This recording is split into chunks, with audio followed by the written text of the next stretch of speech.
no es que sea difícil, sino que es imposible comprender cuál es la razón por la cual el presidente Fernández en Argentina quiere seguir adelante con su propuesta de legalizar el aborto en Argentina.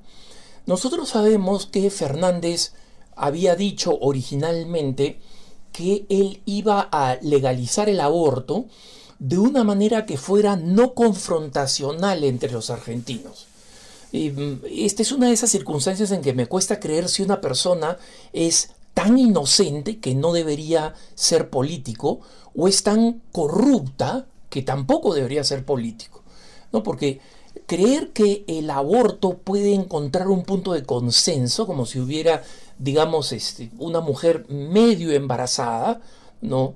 O un medio aborto, de tal manera que ambas partes están de acuerdo, sobre todo cuando, en primer lugar, él fue elegido para manejar una crisis económica que solo ha hecho peor, o sea, que solo ha ido empeorando, por supuesto, con factores que eran incontrolables, como el COVID-19, ¿no? Pero, por otro lado, porque existe todavía una mayoría, según la última encuesta que se ha realizado en Argentina, una mayoría de personas, incluyendo de personas jóvenes, con la excepción, obviamente, del centro urbano de Buenos Aires, que para efectos prácticos es como cualquier otro centro urbano del mundo, fundamentalmente pagano, pero no hay ninguna razón para que en la actual crisis económica y con la población en contra, Fernández trate de encontrar este supuesto consenso, entre comillas, tratando este tema, una vez más, entre comillas, no como un asunto ideológico, sino como un asunto científico,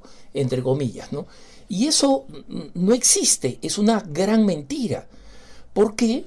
Porque desde el punto de vista científico, desde el momento de la concepción, ya hay una vida, ¿no? Y es patético que el ministro de Salud, cuya renuncia están pidiendo masivamente con razón los argentinos, y el resto de los hispanohablantes deberíamos sumarnos masivamente a este tuitazo, ¿no? A esta campaña en Twitter para que el ministro renuncie.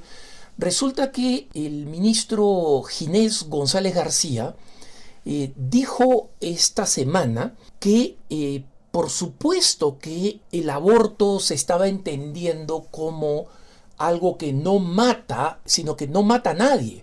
Protege a la mujer, ¿no? Y no mata a nadie. Y que si matara a alguien, estas son sus palabras, sería el genocidio más terrible de la historia. Bingo, Ginecito, bingo. Ese es exactamente lo que los provida de todo tipo de pelaje. Creyente, no creyente, agnóstico, el motivado por razones científicas, el motivado por razones éticas, lo que sea, es lo que decimos que es el peor genocidio. Entonces, cuando Ginés dice que en realidad no hay un ser humano dentro de la madre, sino un fenómeno, ¿no? Y un fenómeno que no logra describir. Y este tipo es médico, ¿no? Entonces, este médico como ministro de Salud que dice eso, es simplemente una persona que no puede ser considerada como objetiva.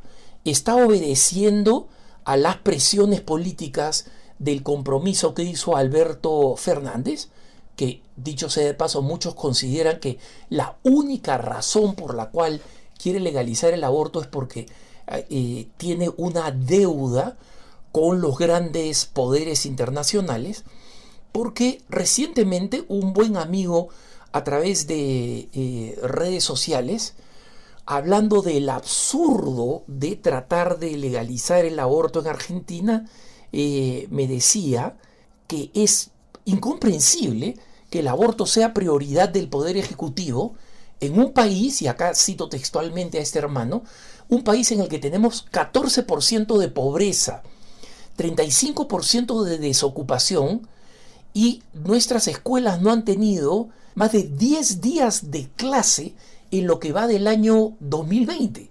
Y además habla de la enorme mentira que se ha montado sobre la causalidad de mortalidad femenina por el aborto. Las cifras, esto ya lo sabíamos, ¿no? Pero este hermano confirma que las cifras han sido tan exageradas, ¿no?, que una propagandista del aborto, un propagandista del aborto, porque lo vi en televisión y probablemente era travesti, o sea, digamos, tenía toda la semejanza y el maquillaje y el cabello de una mujer, pero después tenía, digamos, todos los registros físicos y la voz completamente masculina. No sé quién es, tal vez sea una persona famosa en Argentina, pero decía, mueren 5 mujeres al día por el aborto. 5 mujeres al día por el aborto en Argentina.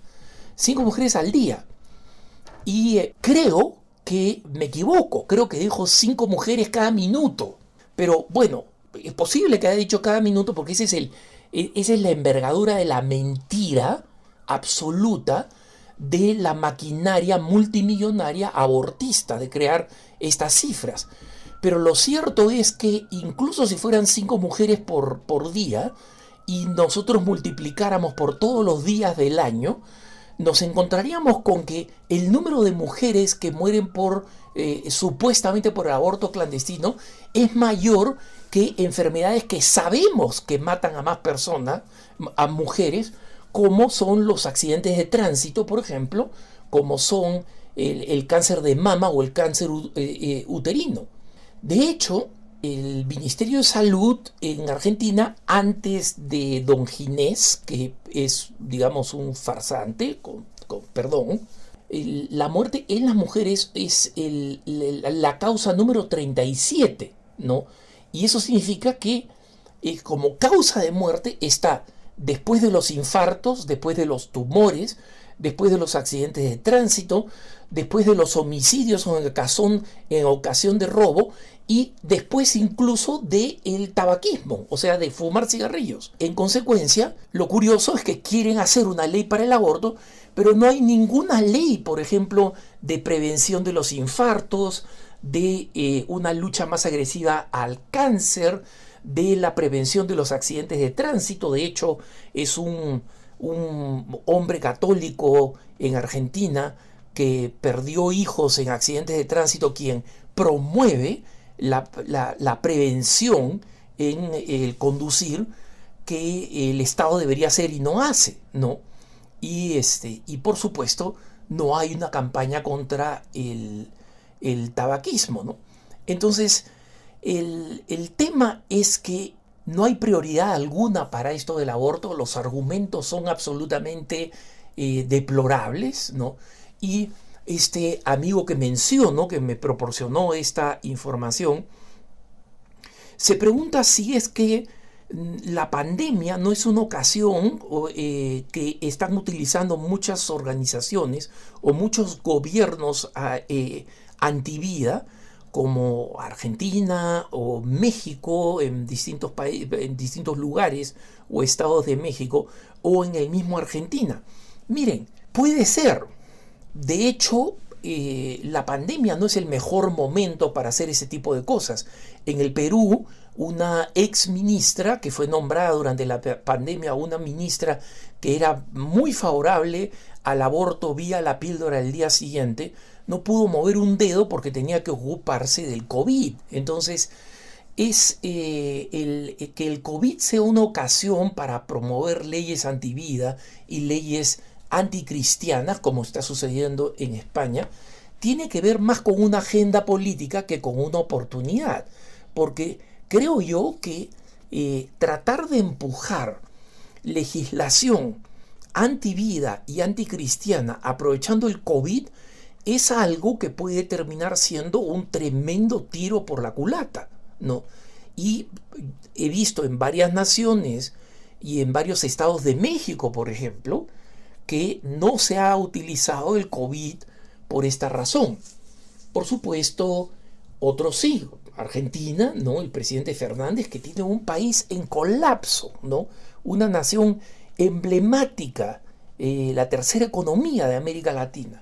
Una nación completamente emblemática para el mundo hispanohablante que está completamente abandonada en una crisis económica, y cuando no se toman medidas para resolver esta crisis económica y aumenta el número de desempleados, aumenta el número de niños con hambre, lo que el país quiere aprobar es el aborto.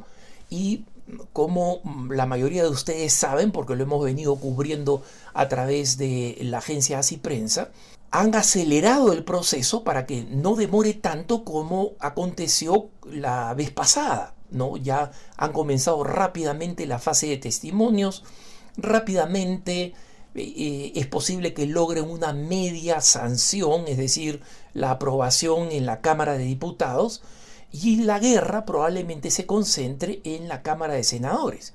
Pero esto es lo que tenemos que decir, hermanos, y hermanos argentinos, y tenemos que animar desde el resto del continente la ola celeste, la valentía de nuestros hermanos argentinos, porque las grandes organizaciones pro aborto, Planned Parenthood, el dinero de Soros, de Bill Gates, etcétera, todas las grandes personalidades a favor del aborto, saben que si cae Argentina, el resto va a ser un efecto cascada. No va a haber muchas razones para frenarlas en otras partes de América Latina, ¿no? Saben que es de alguna manera el precio dorado.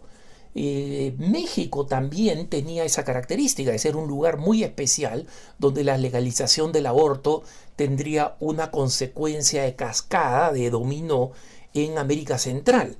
Pero en México, el hecho de que sea un estado auténticamente federal, ¿no? Auténticamente federal, porque otros son federales de nombre, ha hecho que en algunos lugares donde gobiernan las fuerzas anticristianas, tipo Ciudad de México, por ejemplo, el aborto haya sido legalizado. Pero sabemos que la Corte Suprema no ha permitido la legalización del aborto a nivel de todo el país, y la batalla está avanzando estado por estado, y en algunos estados la población católica y las fuerzas pro vida han sido más decisivas que los abortistas, ¿no? Y en consecuencia el aborto no ha pasado. Entonces, esa es una batalla para todos nosotros, hermanos, no es una batalla solo para Argentina. Y nosotros tenemos que asegurarnos que se ejerce la presión suficiente en aquellos senadores que están dudando, en aquellos senadores que están sentados todavía en los asientos del estadio, ¿no? Y son ellos los que tienen que cambiar de opinión y darle al presidente Fernández una derrota contundente. Primero, para que desanime a los que quieran venir a matar niños argentinos, que tanta falta nos hacen por la baja natalidad argentina. Y en segundo lugar, para que el presidente Fernández se concentre en lo que prometió que se iba a concentrar, que es resolver la profunda crisis económica argentina. Que tengas un buen día.